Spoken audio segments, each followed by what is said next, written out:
England with a disappointing performance against Ghana, and Scotland on the brink of leaving the World Cup. Will they squeak by in third place? Stick with the video for this and more, but before you do, please don't forget to hit the subscribe button, especially if you're a returning viewer. Why haven't you already done it? If you're coming back, you like the videos, just hit subscribe, help me out.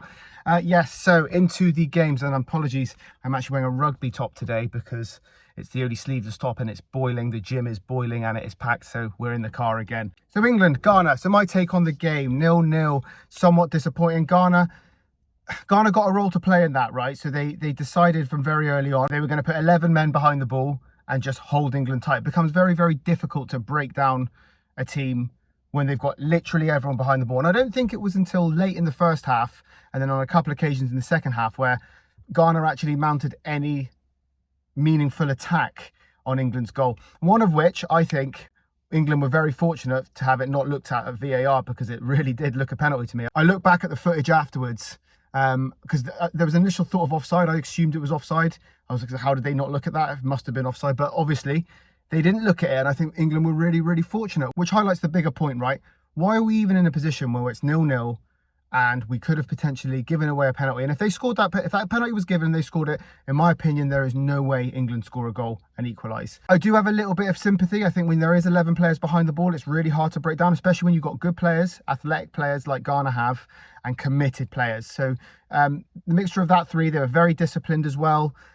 So those 4 points make them hard to break down. Now, if you ask me, there are a few decisions that still baffle me that Tuchel's making.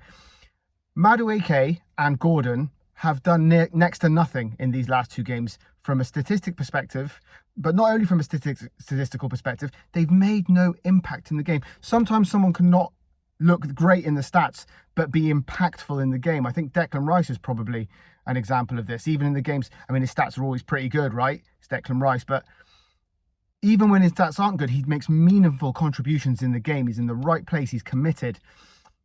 He makes good decisions a lot of the time. When Madueke has the ball, right, he gets it, and he's clearly athletic, he's clearly fast, he's clearly got all the attributes that you would need to be a very good player, yet he gets the ball and it's like he's lost. It's like he doesn't know what he's doing with the ball. The amount of times he ran straight into the opposition when they were kind of standing, you know, when defenders, they kind of stand off, don't they, because they don't want to rush into the tackle. Well, he eats up that space with the ball because he doesn't know what to do with it. And that's how I felt. Gordon, I don't think he gets much ball for some reason. I think the ball does go down the right-hand side to Madueke much, much more. But when he got the ball, I think he made one meaningful cross that led to a header that could have, what was one of our early chances. The other chance was from a O'Reilly header. I can't remember who put that cross in, but the point was they weren't breaking down the wings enough, and they weren't crossing the ball enough. And that's because you've got a right-footed player on the left and the left-footed player on the right, probably with the idea that they'll cut in and pass or cut in and shoot. But it isn't working. It isn't working. How do we know it's not working? The minute that Saka and Rashford came on, we looked immediately more dangerous. Now, Anderson and Rice, I think, had a good game. I think they did the job they needed to do well. But when you've got 11 players behind the ball, I'm not an expert. I'm not trying to make out that I am, but it doesn't make any sense to have two of those types of players in the middle. You either take Rice off or you take Anderson off and put Mainu on, because Ghana aren't attacking anyway. And when they did attack and counter-attack and they scored, Rice and Anderson were on the pitch anyway. So you may as well get a player like Mainu on who can affect the game, who can make those passes that break the line. My gut's telling me at this game that both teams went, if we get a point out of this, we're all right with it.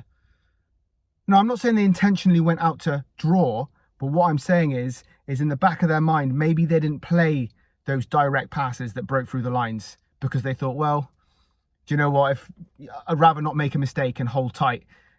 I don't want to make a mistake that leads to a goal for them. So I don't know, maybe there was a subconscious element to both of them. But, you know, Ghana counter-attacked and nearly scored anyway. I think you should have been more ambitious, should have put on players like Mainu.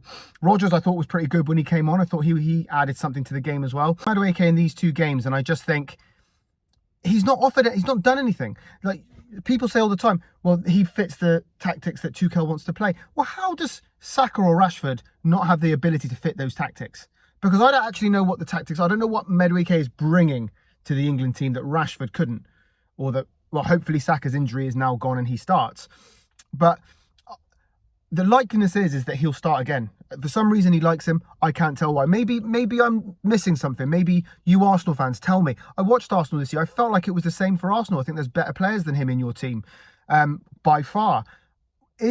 Do you rate him? Arsenal fans, let me know. Do you rate him? Am I wrong here? What am I missing? Because I cannot for the life of me understand why he started 2 games, but I also can't understand why Gibbs White wasn't taken over him. But again, let me know. Maybe I'm missing something. So now we move on to Scotland, right? So here's my take on it, right? Scotland, a lot of the time, play some pretty decent football. They came up against Brazil. Brazil are one of the best teams in the world. I actually think they were relatively disappointing in these first 3 games. I know they won 2 and drew 1 against Morocco. They did what they needed to do. But with the players they got, I think they haven't looked as good as I thought they were going to be. I think they're going to go out quite early. I think when they come up, I mean, I can't see them beating Argentina. I can't see them beating France. I can't see them beating Spain. So I think Scotland, they were in the game and it was really unfortunate. Made a mistake that led to a goal early on. When a goal like that, the whole point of that game was that they hold tight for a long period of time, be disciplined, and then you never know what could happen. He set up to attack. I like that. I like that he set up to attack. Because I think he felt, and I actually agree with Clark if this is what he was thinking, I think he felt he could get something out of this game. I think he felt like there was enough there in Brazil to show that there are windows where they could score. Morocco showed it. And I think Scotland, if they just have played it right, would have had a chance, and that mistake at the beginning killed them. Those are the things that just destroy a match. I think they did really well to stay in the game. I think they did really well to keep it 3-0. And one thing that is clear with this Scotland team, they've got some good players, they play good football, but when it comes down to it, that final quality isn't there. And if you look at Brazil, I think the difference was the players like Vinicius Junior.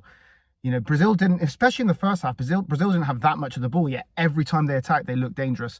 Scotland had a lot of the ball and seldom did they look dangerous. In the second half, after the 3rd goal in particular, there were a couple of chances. There was a couple of headers that I thought they should have done better with. 1 goal would have changed the entire complexion of their qualification hopes. I hope they go through. I hope they do sneak through into the next round. But I think if you're a Scottish fan, you'll look at this as an opportunity missed. I think 1-0. Lost to Morocco. I think they were unlucky. I think they could have got something out of that game, and I think they will feel, had that mistake not have happened and a few things didn't go their way in the game, they didn't get the rub of the green, the luck, I think they probably feel like they could have got something out of the Brazil game as well. But what do I know? Let me know what you think in the comments. If you're enjoying the videos, don't forget to hit subscribe, and I will see you for the next round of games.